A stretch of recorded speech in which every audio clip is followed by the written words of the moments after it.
بسم الله كسو دوادا عشر كان آدكو قرخ بدن عشر كينو مانتو وحو كسابسن yahay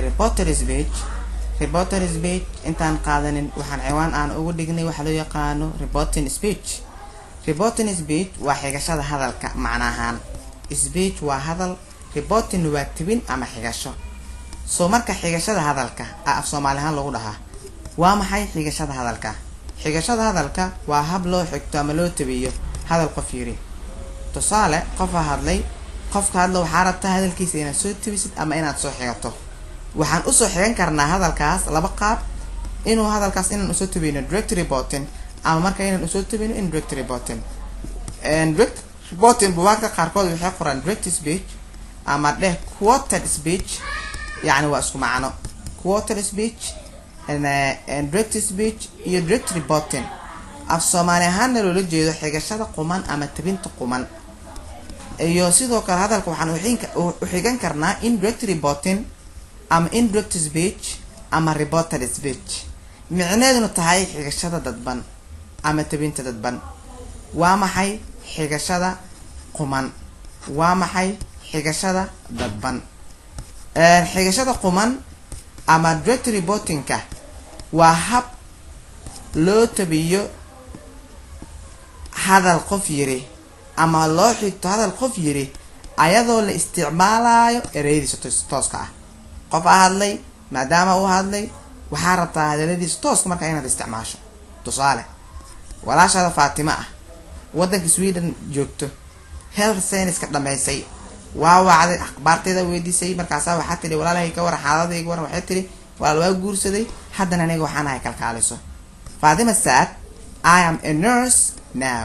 Faatima waxay tiri hadda aniga waxaan ahay kalkaaliso qaabka hadalkan aad yani saas markay ku dhahday ayeeyo ama hooyo ama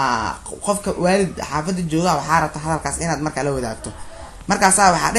hooyo Faatima waxay tiri hadda aniga kalkaaliso ayaan ahay soo marka xigashadan ama tabintan Faatima aad ka soo tabinayso waxaad hadalkaas u tabinaysaa si toos ah ama si quman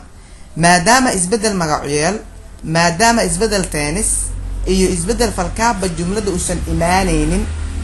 qabinta qaabkan waxa loo yaqaanaa direct reporting kan hadii jeer direct reporting marka waa common hadii jeer marka waa la isticmaalaa laakiin anaga maanta waxaan rabno focuskiina saarnaa waxay tahay indirect reporting ka ama waxa loo yaqaan marka reported speech okay waa maxay indirect reporting ama xigashada dadban xigashada dadban waa hab loo tabiyo ama loo xigto hadal qof yiri ayadoon la isticmaalaynin ereyadiisa tooska ah ha tusaale qof hadlay qofka markuu hadlay ereyada sida uu asaga u dhahay ma ahana si ka duwan ay markaad maxallaad u tabinaysaa soo marka hadal warintan ama qaab warintan ayaa waxa loo yaqaanaa yani indirect reporting waxay maan doon isbedel falkaab isbedel magacyeel iyo isbedel marka yani maxaa la dhahaa adverb ama falkaab waqtiyada aad meelada ahaado ama marka tilmaameyaasha qaxitaan ka bixino reported speech is also called direct reporting is used to report what someone else said يعني reported speech ka ama indirect reporting ka يعني waxa loo isticmaalaa in maxaa lagu tabiyo to report in lagu tabiyo ama in lagu xigto what someone else said يعني qof kale wax uu sheegay but without using the exact words laakin iyadoo aan la isticmaalayn ereyadiisa tooska يعني waa tabin laakiin qaab kan loo tabinayo lama isticmaalayo qofka ereyadiisa tooska oo waxa loo jeedaa isbedelaya imaan doono hadda waxay imaan jumlada Fatima said I am a nurse now yes markaan rabno inaan tabin waxaan dhahaynaa Fatima said that she was a nurse then yani Fatima waxay sheegtay waqtigaas iyada kalkaalisay inay ahayd ileen maadaama hadalkan hadal dadban uu yahay waxaan dhahaynaa isbedel hadda meesha maxaa la dhahaa Fatima said I يعني I maanta wuxuu isku bedeshay yani she yani hadii jeer reporting baabka maxaa la dhahaa tenniska goormo isbedel ku imaana wuxuu isbedel ku imaana reporting baabka markuu yahay simple past tense sidoo kale simple past tense markuu yahay yani tense ahaan isbedel ay ku imaan doono hadii yani present future duyan asal wax isbedel marka kuma imaanaan gadaal ayaan ka qaadanaynaa sidoo kale waxa isbedel ku imaan doono magacyeelka waxa isbedel ku imaan doono falkaabka ama hadii halkan uu yaalo tilmaamayaasha hadalka la xiganaayeen hadii jeer waxa ku jiraan quotation marks calaamatu tansiis calaamada tabinta ama waxa loo yaqaano inverted commas yani comma marka kor loo rogay ama speech marks calaamad saar yani u dheh ay hadii jeer hadalka qofka yani la geliya xigmadaha oo kale waa aragtaan yani qaabkaana inta badan la geliyaa soo marka hadda yani Faatimo maadaama gabar ay tahay oo wili marka kali ay tahay hadhow yani isbedel ay ku imaan doona first person of singular ama plural iyadoo loo fiirinayo yani faacilka ama reporting verbka faacilka ama subjective reporting verbka yani reporting verbka hadii hadda Faatimo waa gabar maadaama gabar ay tahay maxaa dhaca halkan inay gabar ay tahay ayaan markaan ka dhigaynaa sidoo kale waa kana mar Faatimo waxay tiri that she yani in iyada waxaan ka dhigaynaa qof maqan was ahead ahay fogay tenniska back shift ku samee ahead kalkaaliso now ahead hadda xogo fogay waqtigaas then Faatimo waxay tiri xilligaas inay markaa yani tabin soo marka calaamadaha qaabka la tawinaayo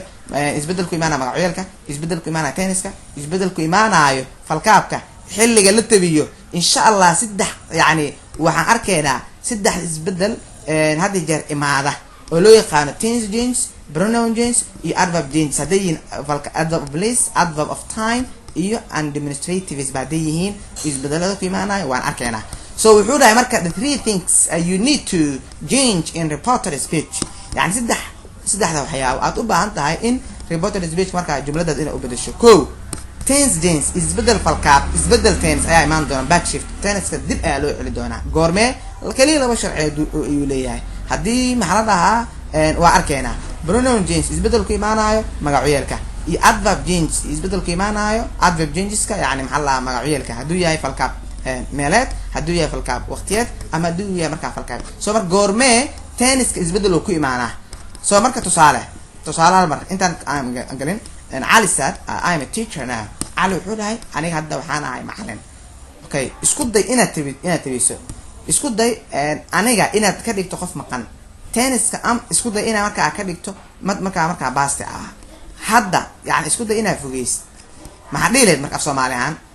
aniga Ali wuxuu dhahay aniga hadda macallin ayaan ahay hadalkaas waxaa darta inaad soo tabiso qof kale inaad maxalla u sheegto maxaa dhiileed waxaa dhiileed Ali wuxuu sheegay asaga xilligaas inuu marka uu ahaa macallin soo marka maxaa la dhahaa goorme tenniska isbedel uu ku dhacaa tense changeska goorme tenniska isbedel uu ku dhacaa marka tense changeska aan ku hormarno hadii jeer waxaa jiro laba shuruuc ayaa marka jirta soo marka labada shuruuc waxay tahay hadii tenniska uu ku saleysan yahay simple past tense isbedel ayaa ku imaan doono reporting verbka isbedel ayaa ku imaan doona hadii tenniska uu yahay marka past tense oo maxaa ula jeednaa tusaale ahaan oo kale he said it is so cold yani jumladan waa jumlad direct ah reporting verb wax kale lagama wado subjectiga falka hortiisa la dhigaayo said yani waa fal oo marka past ah hadii reporting kana waxa la marka reporting verb kaada haduu yahay simple past tense isbedel ayaa ku imaan doona tense ahaan hadda fiiri it is so cold yani qowwa jira يعني وبريد سماهن tense ahaan waa bedelina oo waxna hisaar asiga wuxuu dhahay that it was so cold maxalla qoob inuu jiray wax kala ma sameeynin yani that yani waa xiriiri yani waa optional qofka soo qaad kara marka uu ka tagi kara laakiin maanta yani meesha is ahead yani tense ahaan wax isku bedeshay was oo marka yani baasi ah waxaa sabab waxay tahay rule ayaa jira rule kaasoo ah hadii if the reporting verb in the past tense hadii reporting verb kaada uu yahay past tense haduu ku saleysan yahay said informed answered haduu yahay tenniska reported speech ka isbedelaya ku imaan doono oo tennisada qaab nooc isku bedelayaan wuxuu isku bedelayaan simple present wuxuu isku bedelayaa simple past present continuous wuxuu isku bedelayaa past continuous present perfect wuxuu isku bedelayaa past perfect past perfect continuous wuxuu isku bedelayaa past perfect continuous simple past wuxuu isku bedelayaa past perfect past continuous wuxuu isku bedelayaa past perfect continuous past perfect wuxuu isku bedeli doonaa past perfect remains and change isma bedelay marka past perfect past perfect duu sidii isku soo celay haduu yahay maxaa la waxa loo yaqaan simple past perfect kari haduu yahay present perfect past perfect kari sidaxaas yani past perfect loo isticmaalaa okay so models ay inuu isbedelaan change in models hadii will ay tahay kadi would may might must had to or that means wala farsamay must iyo waxa la macnaha ma ano have to iyo has to wala isticmaal uu kala duwan yahay laakiin have to ama has to past kadi had to can could dib u celi shall should dib u celi waxa kale jiro unchanged models aan isbedelayn sida should might ought to hadii jumladaas aan yihiin sidoo marka lagu soo celinay tusaalooyin marka waan arkaynaa waan qaadanaynaa sidoo kale shall should yani waa kuwa marka isbedelaya. Rule 2 ruleka koowaad wuxuu ahaa haddii reporting verbkaada uu yahay simple past tense isbedelaya ku imaan doono tennisyada iyo sidoo kale magacyada. Tennisyada qaabkan ay isku qaadanayaan falcaawiyaashane models kuwan ay isku qaadanayaan